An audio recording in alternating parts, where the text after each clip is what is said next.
ગુજરાતી ફિલ્મોના સુપરસ્ટાર હિતેન કુમાર જૂનાગઢની મુલાકાતે પહોંચ્યા। સિંહોના સંવર્ધન અને સંરક્ષણ માટે લોકોને જાગૃત થવા અપીલ કરી। ગિરનારના જંગલને પ્લાસ્ટિક ફ્રી અને સ્વચ્છ રાખવા આહવાન કર્યું। શૂટિંગ દરમિયાન ગિરનારની સ્વચ્છતા પર્યાવરણનું ધ્યાન રાખ્યું। વન વિભાગની કામગીરીને સુપરસ્ટાર હિતેન કુમારે બિરદાવી। હિતેન કુમારનો વિડીયો મંત્રી અર્જુનભાઈ મોઢવાડિયાએ પોસ્ટ કર્યો।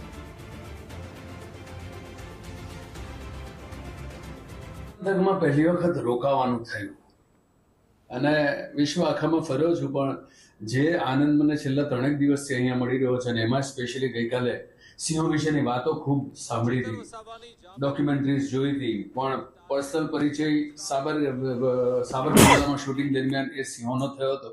ત્યાં પણ 1 મહિનો રોકાવાનો થયો હતો, પણ જે અનુભવ મને જુનાગઢની આજુબાજુ થયો ગઈકાલે જાંબુરી અભયારણ્યમાં હતો।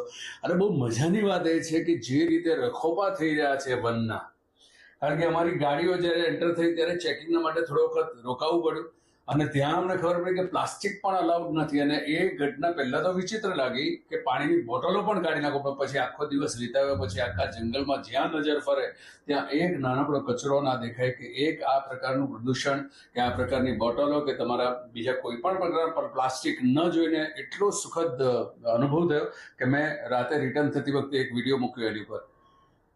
બહુ અદ્ભુત રીતે મેન્ટેન કરવામાં આવી રહી છે પ્રકૃતિને પણ, અને પ્રકૃતિમાં આપણી સાથે સાથે જીવનાર આ દરેક પ્રાણીઓને પણ, હરણોથી લઈને જુદા જુદા પ્રકારના પક્ષીઓથી લઈને સિંહોનો જે ગૌરવ આપણે લઈ રહ્યા છે, એ સિંહોની જે વાતો સાંભળી છે એ જ વનની અંદર એમનું અસ્તિત્વ ત્યાં છે અને આટલી સુંદર રીતે જાળવવામાં આવ્યું।